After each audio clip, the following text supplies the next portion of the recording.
member of the Rizal group participating in the defense procedure against the claims of the country of Nicaragua following the Hague ruling on November 19, 2012, speaks about the oral hearings beginning in September. The official dates for the 2021 hearings in The Hague that has to do with the processes that the International Tribunal Court is advancing between Nicaragua and Colombia on the ruling involving the archipelago has already been confirmed. The process will apparently begin on September 20, 2021 to work on the claims of the alleged violation to the rights of surveying maritime space of the aforementioned neighboring country. Kent Francis, member of the Rizal group involved in the defense processes, shared with the cameras of Teleislas News what the issue will be and how the defense of the archipelago will be. Within the arguments, what we did as a Rizal team was support and work hard enough was to present all evidence that the Rizal nation of San Andres, Providence, Catalina, and all the surroundings have been here for over 400 years, in which we develop ancestral rights and use of the territory, which the territory have been a part of our being. This is like very necessary for our subsistence. The Rizal leader also mentioned that the possibility of reaching agreements that will allow the two countries to make use of this area will be convenient. If we go down in history, we don't want people with those people over the Mosquito Coast. And people from Carn Island and Little Island and Bluefields and all that big coast, they carry the same names with us, and people from Providence mostly and from San Andres had gone over there and made living and made family and populated over those places. Only that lately, let's say about less than 200 years, the nations, they came in and hiked up their flags. It should be recalled that after a year of the Hague ruling in November 2012, Nicaragua filed lawsuits against Colombia, asking the International Court of Justice to declare that Colombia has breached the obligation not to use threat to use force, and that it had violated our rights over the areas delimited in the ruling. In this upcoming hearing, the parties will present their defenses.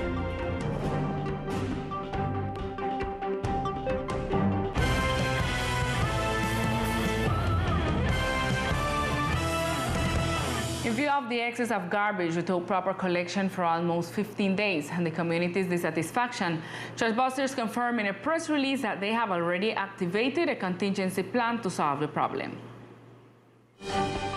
In an interview with Teleislas News, the director of the sanitation company revealed where there have been delays in the collection routes. The Trashbusters company has had in recent days some technical and mechanical problems with respect to their compactor cars, vehicles that are specialized and whose spare parts are not easy to get in our island of San Andres. We have ordered the parts and we are hoping that most of them can reach the island in the shortest possible time. The manager of the entity states that this issue of spare parts is an inconvenience caused by different factors such as the pandemic and the national strike, since from the beginning of the pandemic there was many difficulties regarding the supply of spare parts due to canceled flights. However, it is worth noting that the company has activated this emergency plan in order to regulate the garbage collection service. The immediate contingency we are managing is the rental of dump trucks that luckily we have found some here, since most of them are in Old Providence offering their services. We have also advanced conversations with the people who can help us as soon as possible with the arrival of spare parts. Finally, the manager said that today, Thursday, some of the required spare parts will arrive to the department in order to regulate the garbage collection service, as well as the acquisition of new compactor units for the island. On the other hand, the Coralina Environmental Corporation delivered a report on the activities that took place in the Yaniquí Regional Park during the 3 days it was closed. The Coralina Environmental Corporation, with the support of the park tourist service providers, environmental promoters, lifeguards, departmental government, Chamber of Commerce, SENA, and other entities, intervened for 3 days in the Yaniquí Regional Park with the objective of conserving and recovering part of the ecosystem of this tourist attraction of the archipelago. The Environmental Corporation gave a report of the work carried out. General cleaning was carried out in all the park surroundings. We cleaned the offices, the infirmary, the bathrooms, the wastewater system in the bathroom, bathrooms. The owners of the commercial establishments participated actively by cleaning and organizing their businesses. The grease traps of the park's restaurants were cleaned, and very positive progress was made in terms of cleanliness and sanitation. During the closing of the Joniki Regional Park, tour operators working in the tourist attraction received training in food handling and customer service. Training workshops were held for the park's tourism operators in conjunction with the SENA in 2 sessions, one in the morning and the other in the afternoon. They talked about customer service, how to serve visitors. They talked about food handling, how to serve people, and in the meantime, they continued to carry out cleaning and sanitation activities. During the 3 days of closure, work was also carried out to preserve the species found in the regional park, which has now reopened to visitors. The Secretaries of Infrastructure and Public Services are making progress in respect to the different meetings held with the community action boards in order to find solutions to the different problems in various sectors. The Secretary of Public Services, Maria Paula Vélez, indicated that an overseer has been appointed to monitor the works being developed by Findeter and Veolia.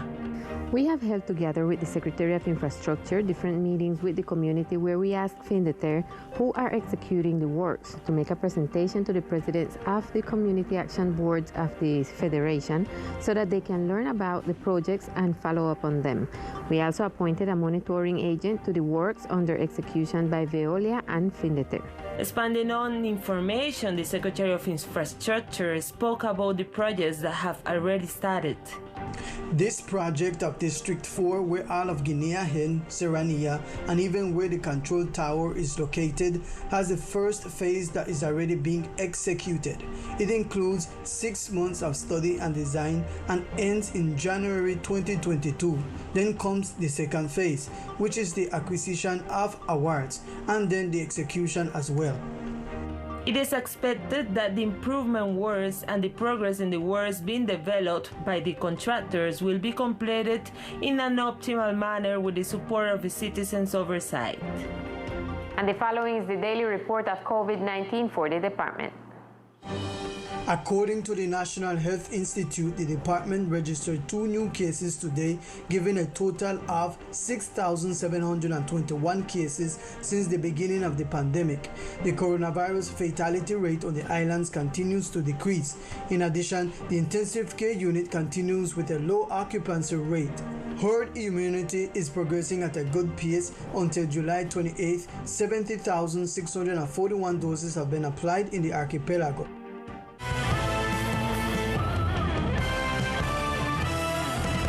Up until midday, the Attorney General of the nation talked with different members of the community to listen to their concerns about the reconstruction. Multiple issues regarding the reconstruction process were brought to the table during a short visit to the municipality of the Attorney General Margarita Cabello. Houses, health, agriculture, fishing, and even renting was part of the conversation.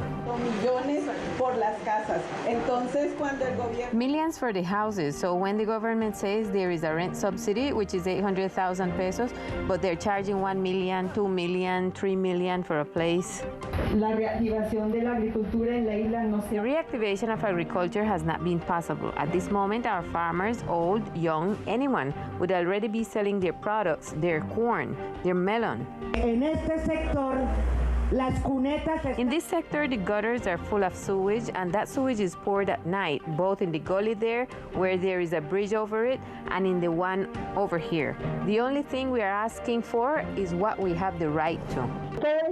All this ratifies what we are already working on.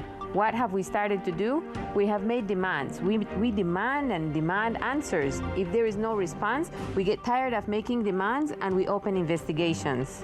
After the closing of the listening stage, the Attorney General gave a summary report of the meeting.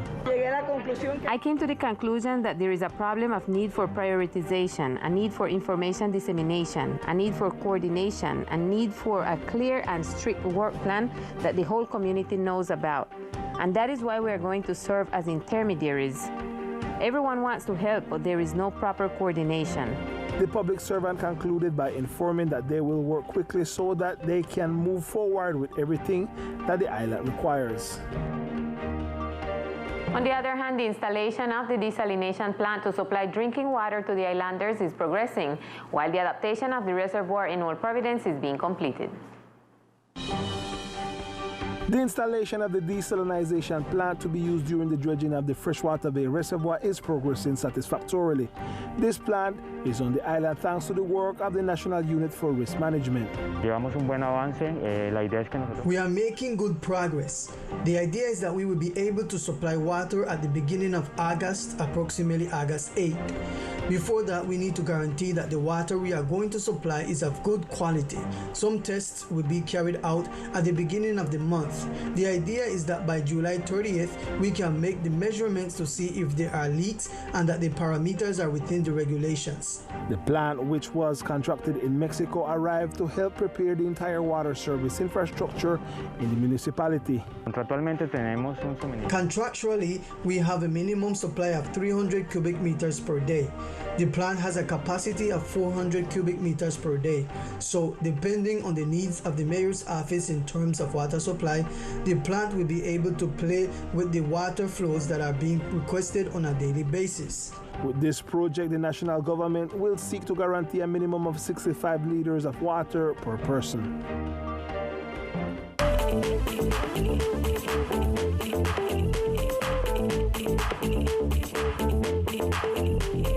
Hello, here are the best sports of the islands. Aiming to reactivate sport of softball, a short tournament was organized. Softball, a traditional sport of our island, which was in recess due to the pandemic, is looking for its reactivation and for the players to resume this sport and get in shape. A tournament was organized at the ball field court in Brooks Hill. This is what the tournament organizer, Dexter Martinez, told us. Well, this tournament that I organized on here is to build back up sport, build back up the softball because, well, we know say through the COVID, this was gone real down and we never play no sport nowhere else. And the softball is my sport and my dedication, and I decide in my mind I want to take out back one little tournament right here, Pardon Hill, Brooks Hill, to build back up, for when the thing real open back up, yeah, everybody in a shape and in a condition. In this game, the Brooks Hill versus Barrack team faced each other, a game that ended 13-9 in favor of Brooks Hill. A very good game in view of the reactivation of softball for the players of the island. A successful intercompany indoor soccer tournament takes place at the Los Andes soccer courts. Considering that football is a sport that recreates, exercises, and integrates many athletes of the archipelago, an intercompany tournament was organized to provide workers with a space for recreation and leisure to combat the stress generated during a long work during the week. Alonso Hudson, a worker who likes football, spoke to us about this event. It's very gratifying. Come after a hard week of work, come and destroy ourselves, they play what we like. And I really I want to say thanks to the organizing of the tournament. Well, this is the best thing that we can do, and we like it, so that's why we are here. Tournaments like these are of great importance for the benefit and health of the workers of the different companies, said Hudson.